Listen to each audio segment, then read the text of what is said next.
وذا المسلمة وذا أهل السنة أيننا صومالي أورد صومالي لأننا وطرف كميدة يعني ذاتك أهل السنة هذا الكاتيجوري وقومتها لو نمن كان دنيا حيستا إن ذاتك نوع عاسي دولة نظام له أو أذق أو قوية أي نقضان قرشوا ذي كوما جرت مويانا واحد أذق أبو غرط محنوق السعودة جوجل ديجا نوع عاس ووقتين ما أنت وحي كنا عيه هواضاي تطبض بالقول لي ودتك إني كميدا ومسلمين ووليبه تدكي دلكن ودشيا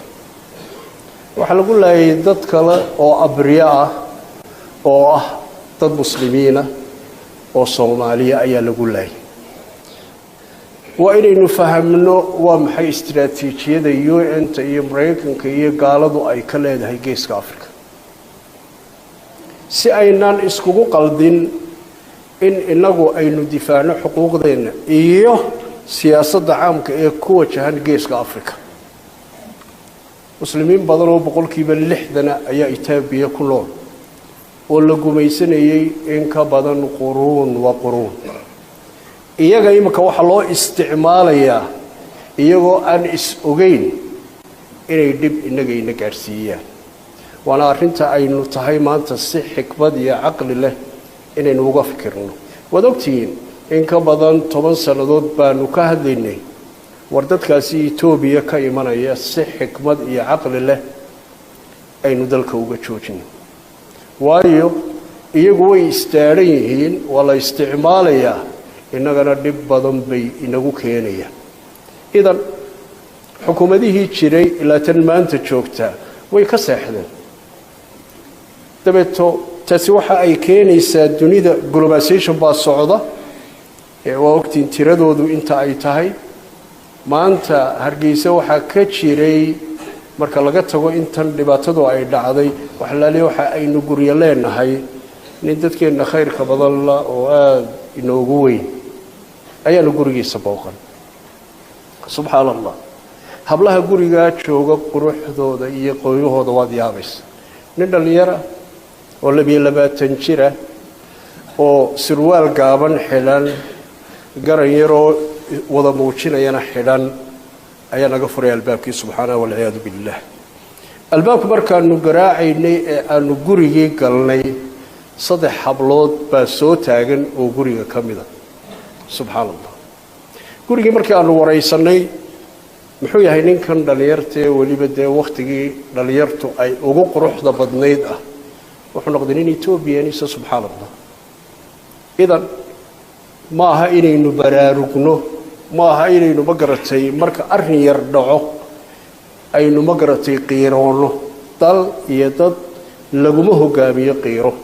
caantayna ama maalmo ah ama saacada ah istiraatiijiyad aqliyeysan oo madal baciid oo madal qariib inta dhow iyo inta fog loogu tala galay ayaa dal lagu hogaamiyo waxaan idin sheegayaa wax badan نوين أجنها وحبذا ما أجن لكن ماشان وحين قتين نومان إسلام ضل عن وذات كي أفكرين ضل تاجر كي أنا أفكرين ضل كوي هيستي أمضى دورتينا أنا أفكرين أمضى أردني وحين قسمنا هاي وذات كين عالم كين محوه هاي تاجر كين إن قفكوا السلاح هذا أديك محيدني كوجو جرتا dalna adeer iyo dadna kuma dhismo adiga maxay kugu jirtaa arrintaasi oromada si xikmad la aynu uga baxno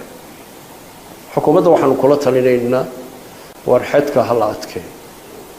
wajaalay ka soo galan intooda badan baabuurta keento waa la yaqaanaa cidda soo tahriibisa waa la yaqaanaa cidda ilaa boosaasa laynoo dhaafiyaa lacag baa laga qaataa immigration-ka la xoojiyo waxaynu u iibinaynaa dhowr bas waxaynu u iibinaynaa dhowr shaambo waxaynu ka bixinaynaa shidaalka si ay wadanka uga saaraan si nabadgelyo ah iyaguna qofkii si sharciya ku jooga kuwan imika UN ay waxayso ila dal jireynu nahay wariya dhageyso maada halkan wax ku siiyaha dalkani waa dawlad jirta kaamu sameecadeen kaarbu ku haysta UN-ta okay adaa ogolaaday soo maaha adeer kaamkaa u samey waa in dhul la siiyo waa inay kaamkaa ku ekaada maalinta ay qaadayaan dhibaato ma laha meeshay doonaan dee si sharciya ha u dhaafaan inta kale waa inay kaamkaa ku xiraysnaada wey waxaan idiin sheegayaa waa dad muslimiin oo oromadu dhinaca waxay iska hayaan christianity halkaa ka jira waa inay aragtideennu ballaadhata sharkooda waa inaynu iska badbaadinaa iyagana aynaan ku sii xadgudbin maadaama ay yihiin dad muslimiina oo dhib badani iyagana Itoobiya ay ka haysto laakiin caqligeena inagoo isticmaalayna yaynaan dagaal aan inoo oolin aynaan gelin oo xataa waxa weeye dalkiilka waa ogtiin iska daa ma garatay subxaanallah oromadiiyo waad ogtay halkan يعني أنت أروريس كلمات هذا كشرت هل كان في ستين لقاسين يا وحنا بتقاعدنا إنسان شرابات هذا بالله باري سبحان الله وربطت كيا هاي السنة يولدوا هذا الإنسان ما شرت عيد سفارة ما يمخلك مفردة يعني وحوي مرك الله يقوم ميزانية إثيوبيا بقول كيف الصدم بين إنه بحنا ميزانية الدل كاردن السجاشن كمليونة تذكرنا عيد هنا يبنى كفردة وين يشرتها وحنور دحية وشرعية oo iyagana ay nagu sheegno inagoo iyaga ilaalinayna jaarnimada ilaalinayna aqli isticmaalayna laakiin waa inuu jira xayndaab inoo dhaxeeyo oo aynu ku wada qanacsanahay ilaahay sidoo khayrku ku jiro heena waafajiyo dadka muslimiinta ee la laayay dambigooda ilaahay ha dhaaf